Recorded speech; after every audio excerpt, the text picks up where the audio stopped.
Hello guys, welcome to my YouTube channel. उम्मीद करता हूँ काफ़ी बेहतर कर रहे होंगे आप लोग। तो आज ये हमारे must do coding question series का एरे टॉपिक का फिफ्थ प्रॉब्लम है। और जैसा कि आप क्वेश्चन नेम से देख रहे होंगे, two sum two input array is sorted. तो बिल्कुल ये टू सम का ही वेरिएशन है। बेसिकली मैं इसको टू सम के बाद भी करवाने वाला था, पर थ्री सम और थ्री सम क्लोजेस्ट को करवा देने से क्या हो गया कि आपको अब थोड़ा टू पॉइंटर सॉर्टिंग और हैशिंग तीनों का ही आइडिया लग चुका है। ठीक है, तो अब इसको कर लेंगे तो आपको बहुत ईजी लगेगा ये। ठीक है, और सबसे इम्पॉर्टेंट बात, मैं अगर आप एक बिगिनर हैं और डायरेक्टली इस वीडियो को देख रहे हैं तो मैं आपको रिकमेंड करूँगा कि इस प्लेलिस्ट को एकदम स्टार्टिंग से देखें। आपके लिए काफ़ी अच्छा कंटेंट क्रिएट किया जा रहा है। एकदम बेसिक से लेके एडवांस पर लेके जा रहा हूँ, सारे वेरिएशंस को कवर करते हुए आपको काफ़ी फ़ायदा होगा। ठीक है, और अगर आप एक प्रो हैं तो भी आप इस वीडियो को डायरेक्ट देख सकते हैं आप तो, पर फिर भी मैं ये कहूँगा कि उन वीडियोस को देख के आइए, थोड़ा फास्ट फॉरवर्ड करके ही, पर देखिए ज़रूर, इससे आपको काफ़ी फ़ायदा होगा। ठीक है, तो यही था। अब क्वेश्चन पे डायरेक्ट जंप करते हैं। मैं रीड करता हूँ क्वेश्चन को।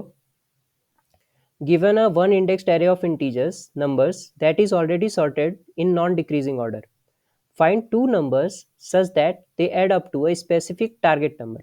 Okay, let these two numbers be numbers index 1 and numbers index 2. Okay, where index 1 and index 2 is greater than equals to 1 and less than equals to numbers dot length. Okay, return the indices of the two numbers index 1 and index 2 added by 1 as an integer array. Okay, index 1 and index 2 of length 2. Okay, the tests are generated such that there is exactly one solution. You may not use the same element twice. Okay, your solution must use only constant extra space. Okay, okay. So question को read कर लिया हमने। Basically question में क्या कह रहा है, question में क्या कह रहा है कि हमें एक नंबर्स नेम का इंटीजर एरे दे रखा है। ठीक है, नंबर्स नेम का इंटीजर एरे दे रखा है, एक टारगेट वैल्यू दे रखी है। ठीक है, हमें क्या फाइंड करना है, और अच्छा वो क्या है, that is already sorted in non decreasing order. मतलब जो हमें जो एरे दे रखा है ना वो सॉर्टेड है, सॉर्टेड है 2 7 11 15। ठीक है, इस तरीके से दे रखा है, तो दिख रहा होगा आपको सॉर्टेड एरे।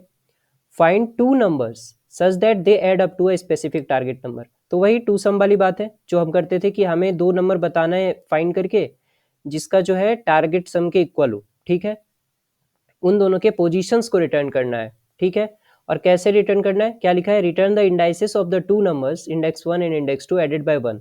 मीन्स बेसिकली ये वन बेस्ड इंडेक्स, मतलब one index based indexed array है ना, तो हमें जो इंडेक्स भी रिटर्न करेंगे, मीन्स जो पोजीशन हम रिटर्न करेंगे उसमें भी +1 ऐड करके रिटर्न करेंगे। ठीक है, या फिर आप डायरेक्टली ऐसा करोगे अगर कि +1 का मतलब एक एक्स्ट्रा एरे बना के करोगे तो वो मतलब वो ठीक नहीं है, वो गलत अप्रोच होगा।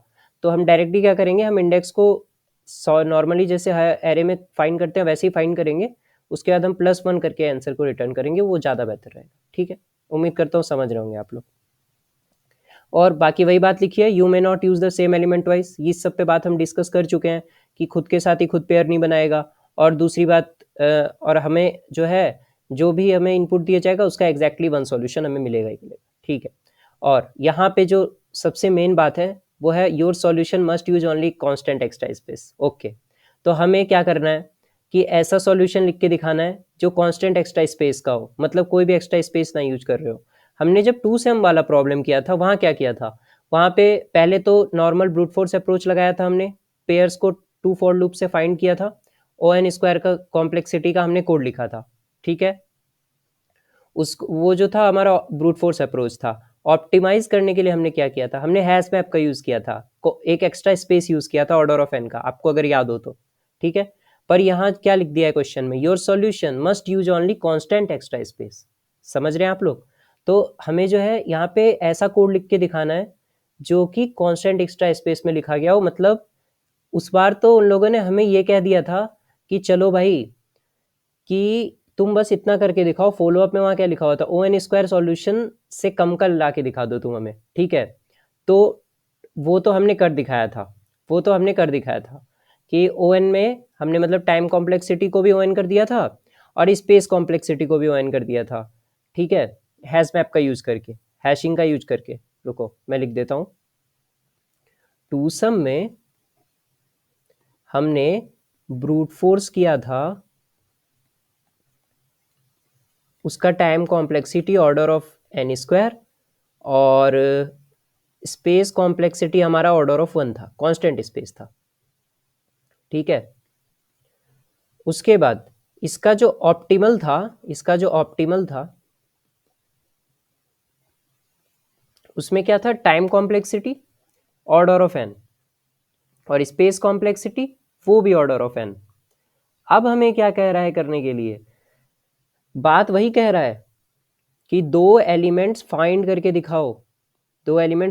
दिखाओ, मतलब पेयर निकालो जिसका सम टारगेट के इक्वल हो। ठीक है, कह वही रहा है बात, बस हमें दो चीजें बताई गई हैं एक्स्ट्रा। एक ये कि यहाँ पे एरे सॉर्टेड है, टू सम टू। एक ये है कि एरे सॉर्टेड है, सॉर्टेड एरे इज गिवन। दूसरा, can't use extra space. Basically ये क्या कह रहा है, इस वाले पॉइंट से क्या निकलता है कि स्पेस कॉम्प्लेक्सिटी तो इस बार हमें ऑर्डर ऑफ 1 की ही रखनी पड़ेगी। ठीक है, अब ये जो दे रखा है ना, ये इसीलिए दिया गया है ताकि इस चीज का तुम फायदा उठाओ। सॉर्टेड एरे, उस टाइम सॉर्टेड एरे नहीं दे रखा था, नॉर्मल एरे दे रखा था। यहाँ पे सॉर्टेड एरे दे रखा है, मतलब हमें इससे फायदा उठाना है और ऐसा सॉल्यूशन ला के देना है जिसका time complexity order of N रहे, क्योंकि वही ऑप्टिमल सॉल्यूशन है। ठीक है, अब देख लो, मैं इस क्वेश्चन के लिए two sum two array is sorted, ठीक है, इसका ब्रूट फोर्स में क्या करेंगे, थोड़ा ब्रूट फोर्स डिस्कस कर देता हूं। फिर भी ब्रूट फोर्स में क्या करेंगे, check all possible pair sum, all possible pair का सम को चेक करो। If sum equals to target, अगर आ रहा है तो जो इंडेक्स मिला है, जो पेयर का इंडेक्स मिला है आई और जे, ये सब मैं बहुत अच्छे से शुरू के 2-3 वीडियोस में बता चुका हूँ, 2-3 वीडियोस में बता चुका हूँ। ठीक है, अगर आपको नहीं पता पेयर कैसे निकालते हैं ब्रूट फोर्स में, मतलब 2 फोर लूप्स यूज करके कैसे निकालते हैं, क्या करते हैं, आप वहां जाके उन वीडियोस को देखो, काफी अच्छे से समझाया है, आपको सब समझ में आएगा। यहाँ पे मैं डायरेक्ट बता रहा हूँ। ठीक है, तो आई जे जो आएगा हमारा, जिस आई जे के इन पोजीशन का जो एलिमेंट है जिनका सम टारगेट के इक्वल आया है, तो उसको उन आई जे को क्या करेंगे, हम रिटर्न करेंगे। कैसे रिटर्न करेंगे, एक एरे के फॉर्म में, और एरे कैसा दिखेगा, यहाँ आएगा i+1, यहाँ आएगा j+1। +1 क्यों कर रहे हैं, +1 ये कर रहे हैं क्योंकि क्वेश्चन में कह रखा है करने के लिए, क्योंकि ये 1 इंडेक्स्ड एरे है, और एक तो वो बात है, और दूसरा क्योंकि पोजीशन जब 1 इंडेक्स्ड एरे है तो ऐसे होता है ना हमारा एरे का इंडेक्सिंग, 3-4 ये एरे का इंडेक्स होता है। पर जब 1 बेस्ड कह दिया ना, तो ये इसको 1 कंसिडर कर रहे हैं, इसको 2, इसको 3, इसको 4, इसको 5। ठीक है, अब मान के चलो अगर ये वाला हमारा पोजीशन आया 2 और 3, तो हम अगर रिटर्न करेंगे i=2 और j=3, अगर ये रिटर्न कर देंगे तो वहां तो पोजीशन 3 और 4 में कंसिडर किया गया है ना, तो हमारा आंसर गलत हो जाएगा। इसीलिए i+1 j+1 का एरे बनाकर रिटर्न करेंगे। क्लियर है, ये सब बातें क्लियर है। ठीक है, तो ब्रूट फोर्स में वही करना है, ब्रूट फोर्स में क्या करना है, ऑल पॉसिबल पेयर्स को चेक करना है, check and return the array. ठीक है, कितना टाइम कॉम्प्लेक्सिटी आएगा, ऑर्डर ऑफ एन स्क्वायर। अब चेक करेंगे कि यहाँ पर चलेगा या नहीं चलेगा, तो देखते हैं कांस्टेंट क्या दे रखा है। कांस्टेंट दे रखा है नंबर्स डॉट लेंथ, मतलब n जो है हमारा वो लेस देन इक्वल्स टू 3 × 10⁴ तक का है। ठीक है, मतलब n की जो वैल्यू है वो ये है 3 × 10⁴। ठीक है, तो अगर मैं कांस्टेंट को इग्नोर करो, तो n less than equals to 10⁴ है, तो n स्क्वायर करो।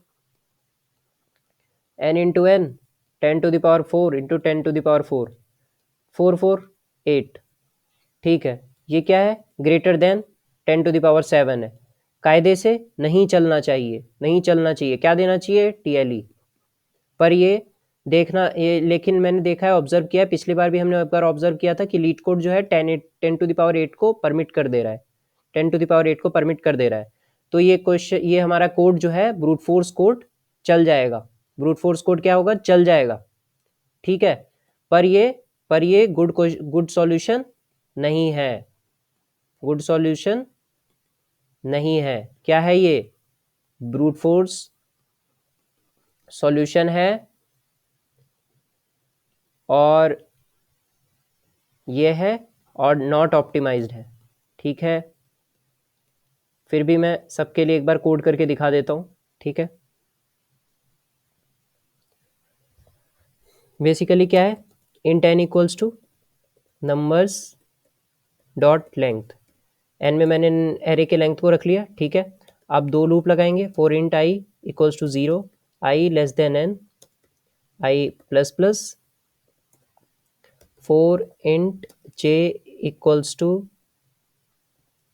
i plus 1, j less than n, j plus plus. ठीक है, सम निकालेंगे पेयर का, कैसे निकालते हैं, numbers i plus numbers j। ठीक है, पेयर का सम आ गया। अब चेक करेंगे, if sum equals to target, तो क्या करना है, तो क्या करना है, हमारे पास तो आंसर एरे है नहीं, तो पहले सबसे पहले जाके पहले आंसर एरे बनाएंगे। Int array answer equals to new int, कितने साइज का एरे बनेगा, 2 साइज का। क्यों, पेयर में 2 ही एलिमेंट होते हैं, तो 2 ही साइज के एरे की जरूरत है। तो क्या करेंगे, पहले एलिमेंट हमारा कौन सा हो जाएगा, i, दूसरा एलिमेंट हमारा क्या हो जाएगा, j। ठीक है, और यहीं से हम क्या करेंगे, आंसर को रिटर्न कर देंगे। ठीक है, क्योंकि हमें टारगेट वैल्यू मिल गया है। और अगर सारे पेयर्स को चेक करने के बाद भी हमें अगर टारगेट वैल्यू नहीं मिली, थोड़ा क्लियर करने के लिए इसको, हाँ अब ठीक है, अगर हमें सब पेयर देखने के बाद भी नहीं मिला, तो हम सिंपली आंसर को रिटर्न कर देंगे। तब क्या होगा, उस केस में क्या होगा, ये जो आंसर एरे दिख रहा है ना, ये जो आंसर एरे दिख रहा है, ये यहाँ पे फिल्ड ही नहीं होगा। इन जब कोई पेयर मिला ही नहीं, तो ये यहाँ पे फिल नहीं हुआ। तो जब हम डिक्लेयर करते हैं ना जावा में ऐसे करके, मतलब नॉर्मल, तो वो ऑटोमेटिकली 0 0 उसमें, मतलब उसमें कुछ फिल नहीं होगा, तो वो मतलब आइडेंटिफाई कर लेगा कंपाइलर की ये जो है ना एम्प्टी एरे है, इसमें कुछ किया नहीं गया है अभी। ठीक है, तो अब मैं इसको रन करता हूँ, देखते हैं हमारा कोड चलता है या नहीं चलता है। देखो 10 अच्छा सॉरी, कुछ गड़बड़ कर दिया क्या, 0, ओ सॉरी, देखो वो, हाँ अच्छा हुआ, गलत हुआ क्वेश्चन, अच्छा हुआ। देखो यही होता, यही होता। देखो हो क्या रहा है, 0 और 1, हमने क्या गलती किया है, आइडेंटिफाई कर पा रहे हो, आइडेंटिफाई कर पा रहे हो क्या गलती किया है, गलती ये किया है, वही जो बात मैंने अभी तुम्हें बताई, कि हम i और j को रिटर्न कर रहे हैं पोजीशन, लेकिन हमें करना क्या है एक्चुअल में, i प्लस 1 j प्लस 1। ठीक है, देखो अब रन होगा, देखो अब रन हो रहा है ना, वो क्यों हो रहा था, क्योंकि 1 बेस्ड इंडेक्स में 0 को 1 मान लिया गया है और 1 को 2 मान लिया गया है, इसलिए। ठीक है, और इसीलिए क्वेश्चन में उन्होंने मेंशन भी कर दिया है अलग से। अब मैं सबमिट करता हूँ कोड को, देखते हैं हमारा कोड रन करता है या नहीं करता है। ये ब्रूट फोर्स कोड है, ऑप्टिमल आपको और इजीली समझ में आ जाएगा। ब्रूट फोर्स तो इसमें कुछ था नहीं कुछ खास। ठीक है, देखो कोड पास हो रहा है, मतलब एक्सेप्टेड हो गया। मैंने बोला 10⁸ को ले रहे हैं ये लोग लीड कोड वाले, पर रिकमेंडेड अप्रोच 10⁷ और तक ही रखना है, लेस देन इक्वल टू 10⁷ तक ऑपरेशन इन 1 सेकेंड, तो वो ऑप्टिमाइज्ड एंड गुड कोड है। ठीक है, अब आ जाओ, अब आते हैं हम ऑप्टिमल सॉल्यूशन पे। तो ब्रूट फोर्स में कर तो दिया हमने, टाइम कॉम्प्लेक्सिटी कितनी आ रही है, order of N square, space complexity constant space, कुछ भी नहीं लग रहा है। ठीक है, ये टाइम कॉम्प्लेक्सिटी है, स्पेस कॉम्प्लेक्सिटी है। ठीक है, अब देखो, तो हमें क्या करना है, पर हमें ऐसा कोड लिखना है, हमें ऐसा कोड लिखना है जो 10⁸ अभी आ रहा है ना, 10⁸ लेके आ रहा है ये, हमें क्या चाहिए, 10⁻7 से लेस देन इक्वल टू वाला चाहिए कोड, ऑपरेशन इन 1 सेकेंड, यही तो चाहिए हमें। तो हमारा n कितना है, 10⁻4, 10⁻4 है, ठीक है। तो अगर मैं n में ही अगर मैं इस कोड टाइम कॉम्प्लेक्सिटी का कोड लिखूं ऑर्डर ऑफ n का, तो वो तो गुड टू गो चलेगा और काफ़ी ऑप्टिमाइज्ड भी होगा। तो अब हमें ऐसा ही अप्रोच खोजना है, ऐसा ही अप्रोच खोजना है। मैं लिख देता हूँ ऑप्टिमल सॉल्यूशन। इसकी टाइम कॉम्प्लेक्सिटी कितनी होनी चाहिए, order of n। Space complexity क्या कहा है उन लोगों ने, कोई एक्स्ट्रा स्पेस यूज़ नहीं करना है, ठीक है। तो ये करके दिखाओ, ये करके दिखाओ। तो देखो कैसे करेंगे। हमें कोई एक चीज़ दे रखी है क्वेश्चन में, एक जो मेन पॉइंट गिवन है जो टू सम प्रॉब्लम में नहीं था, और देखो क्वेश्चन में अलग से भी इन्होंने लिख दिया, इनपुट एरे इज सॉर्टेड। यही इस क्वेश्चन को देखो, इसको मीडियम बना दे रहा है, पर मैं समझ रहा हूँ इनपुट एरे इज सॉर्टेड कर देने से ये ईजी हो गया है। यहाँ पे इन्होंने मीडियम का टैग लगा रखा है, फिर भी मैं बताता हूँ अब कैसे ईजी हो गया है। सॉर्टेड कर देने से हमने क्या देखा था, याद करो, थ्री सम वाले प्रॉब्लम में क्या देखा था हमने।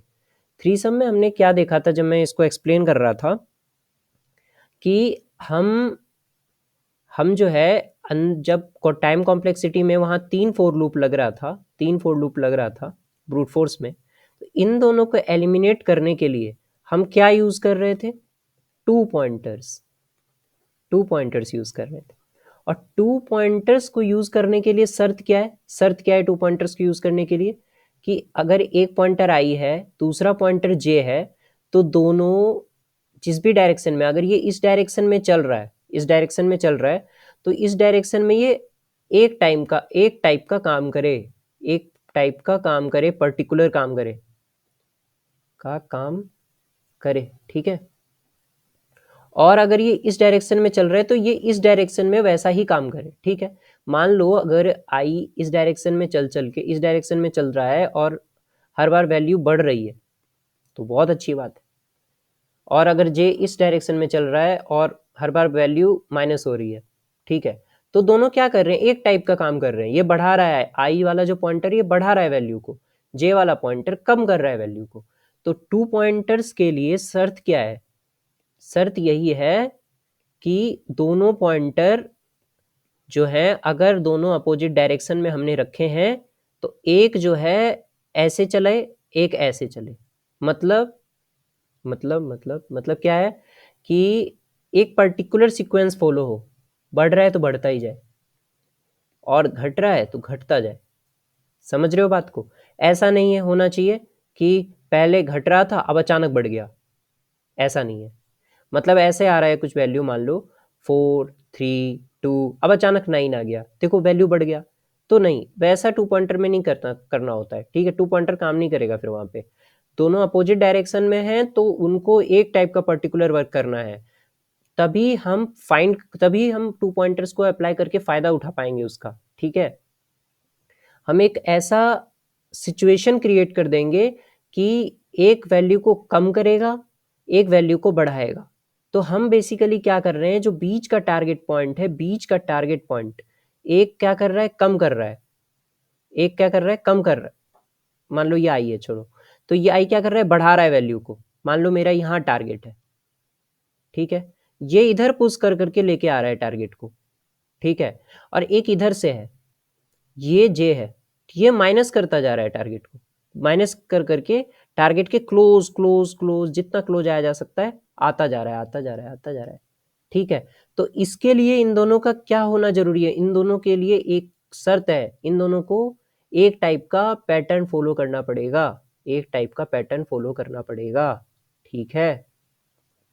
ये हीट एंड ट्रायल से ही पता करते हैं कि आई जे को शुरू में रखना है, ऐसे अपोजिट में रखना है, ठीक है, या फिर लास्ट में दोनों को रखना है, या एक को पहले आगे चलाना है, फास्ट पॉइंटर स्लो पॉइंटर, इन सब टाइप के कॉन्सेप्ट। तो ये सब एक पर्टिकुलर, मतलब मुझे कमेंट सेक्शन में भी एक लड़के ने कहा था कि मतलब आप भैया एक स्पेशल वीडियो बना दो उस पर, ठीक है। और एक तो डीएम भी आया है मुझे कि मतलब एक स्पेशल वीडियो अगर बन जाता है अलग से टू पॉइंटर्स वगैरह पे, तो काफ़ी फ़ायदा रहेगा, ठीक है। तो ठीक है, मैं उसके ऊपर सोच रहा हूँ खुद ही कि अच्छा रहेगा अगर मैं अलग से एक टॉपिक पढ़ा दूँ तो फिर उसको समझाऊँ तो और ज़्यादा अच्छे से समझ में आएगा। पर पहले हम इस सीरीज़ को कंप्लीट कर लेते हैं, तो फिर मैं अलग से बनाऊँगा उन टॉपिक्स के ऊपर वीडियोज़, तो और ज़्यादा अच्छा रहेगा, ठीक है? तो इसी के साथ मैं यही बता रहा था कि बेसिकली ये आई जे को इस तरीके से रखना होता है कि वो हमारे काम आ सके पॉइंटर्स, ठीक है? वैसे नहीं कि कहीं भी कुछ भी कर दिया। हिट एंड ट्रायल से हम पता करते हैं कि क्या कोई ऐसा पैटर्न फॉलो हो रहा है कि वो टारगेट की तरफ ले जाए उस सम को, तो वही आप करेंगे यहाँ पे। अब देखो, सॉर्टिंग कह देने से, सॉर्टेड एरे दे देने से उन लोगों ने ये बात हमारे लिए पहले ही करके रख दी, पहले करके रख दी। अब अगर ये है हमारा एरे, यही है शायद 2 7 11 15, हाँ, और टारगेट है हमारा 9, टारगेट है हमारा 9। तो ब्रूट फोर्स में तो समझ में आ रहा था, हर के साथ पेयर बना बना के पूरा देख लो, ठीक है। सॉर्टेड जब कहे ना तो एक बार को 2 पॉइंटर्स के बारे में सोचा करो, 2 पॉइंटर्स के बारे में सोचा करो।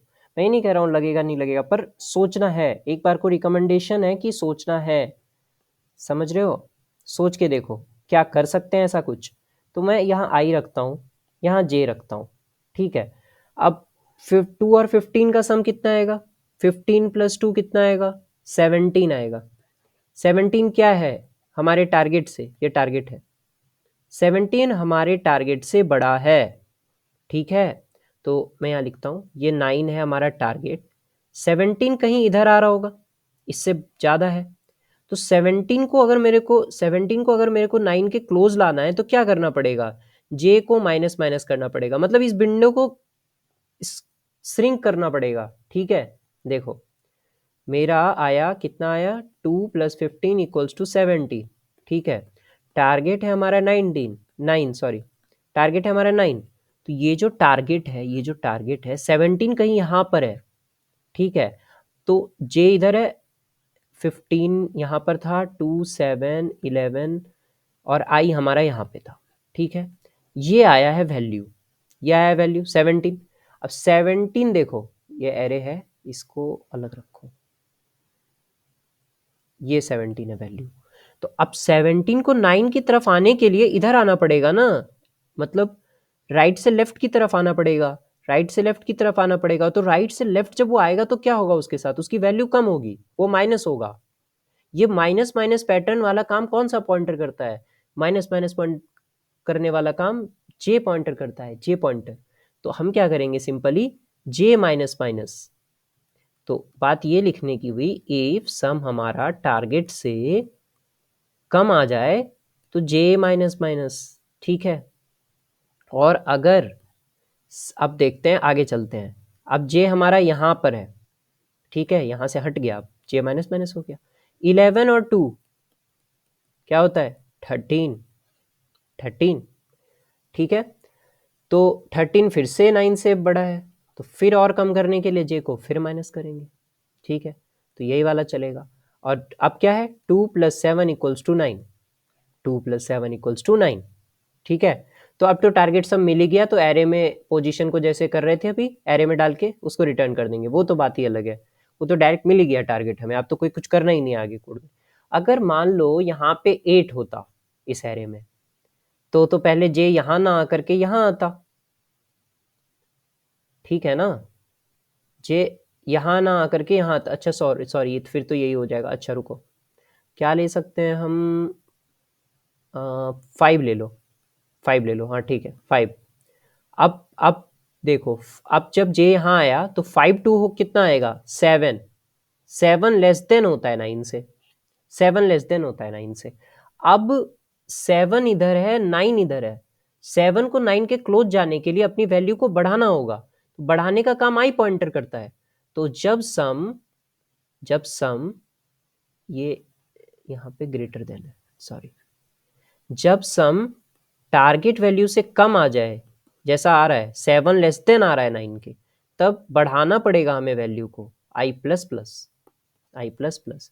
और जब सम यानी कि जैसे 13 आया था, 13 आया था, वो जब ज़्यादा है 9 से, ग्रेटर देन है 9 से, ग्रेटर देन है, तो 13 को 9 के क्लोज आने के लिए अपनी वैल्यू को कम करना पड़ेगा। कम वैल्यू को कम करने का काम जे पॉइंटर करता है। तो खुद को माइनस माइनस करके, ठीक है, जे माइनस माइनस होगा और सम प्लस प्लस होगा। मैं सम अप करता हूँ, समरी, ठीक है। आई क्या करता है, इंक्रीज द वैल्यू, ठीक है। जे क्या करता है, डिक्रीज द वैल्यू। देखो इसी में एक तरह से देख लो तो तुम अगर इसी को समझ रहे हो तो मैं एक तरह से 2 पॉइंटर्स को भी कवर कर ले रहा हूँ, ठीक से समझ रहे हो तो 2 पॉइंटर्स भी तुम्हारा कवर हो जा रहा है, ठीक है। डिक्रीज कर रहा है वैल्यू को, ठीक है।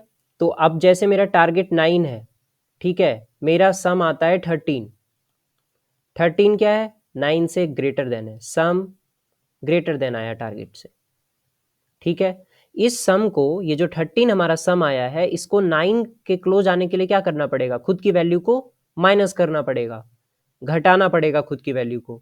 कौन घटाता है, जे पॉइंटर, खुद को क्या करके, और मतलब लेफ्ट से राइट ला करके, राइट से लेफ्ट ला करके, ठीक है, खुद को माइनस कर करके, ठीक है। ये हो गया जे का काम, ठीक।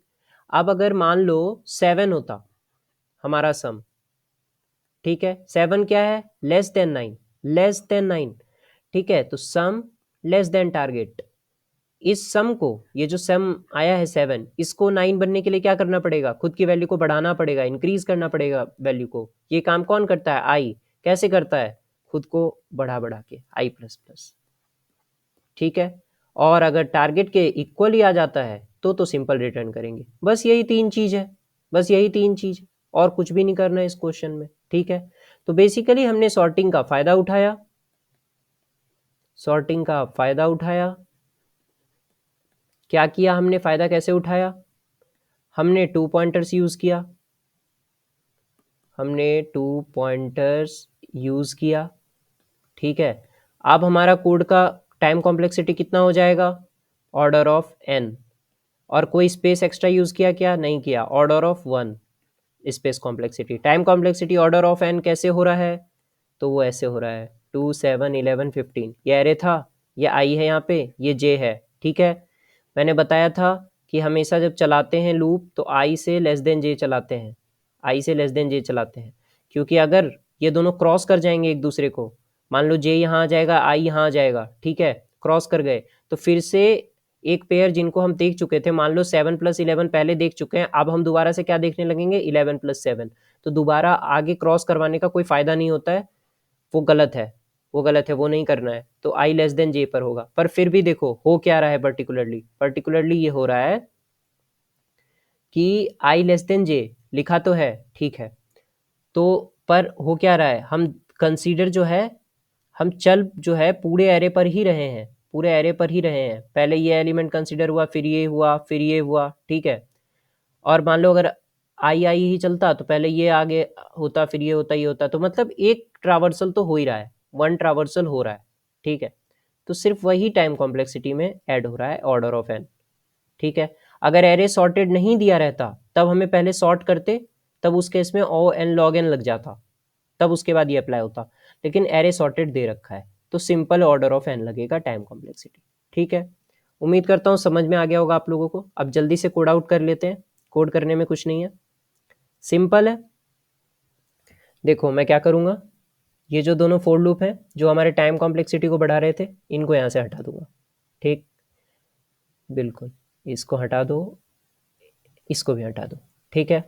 अब मैं सिंपली क्या करूँगा, एक मैं पॉइंटर लूँगा आई, उसको रखूँगा 0 पे, एक पॉइंटर लूँगा जे, उसको रखूँगा n-1 पे, ठीक है।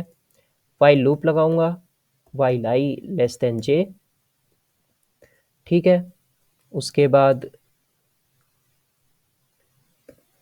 ये हमारा वाइल लूप यहाँ बंद होता है, ठीक है। सम अगर देखो ये वाला कंडीशन सेम रहेगा, ये वाला कंडीशन सेम रहेगा, ठीक है। इसको कुछ भी नहीं करना है क्योंकि ये क्या है, अगर सम टारगेट की इक्वल ही आ गया तो डायरेक्ट रिटर्न कर देना आंसर एरे में। अगर नहीं हुआ, अगर एल्स इफ सम टारगेट से कम आ जाए, ठीक है, 7 आ गया, तो हमें क्या करना है, 7 आ गया तो क्या करना है, बढ़ाना है उसको वैल्यू को, ठीक है।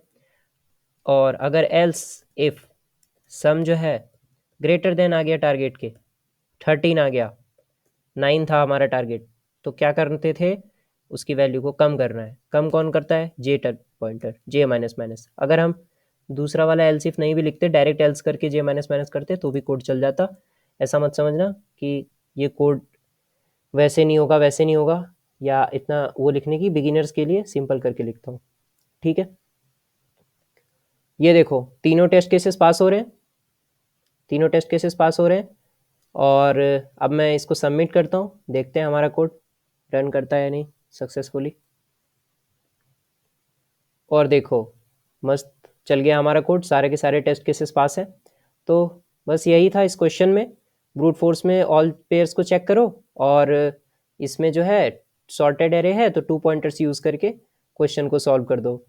तो उम्मीद करता हूँ आपको समझ में आया होगा। और इसी के साथ तो फिर मस्ती करते रहिए, कोडिंग करते रहिए। मिलते हैं फिर नेक्स्ट वीडियो में, तब तक के लिए हैप्पी कोडिंग, बाय बाय।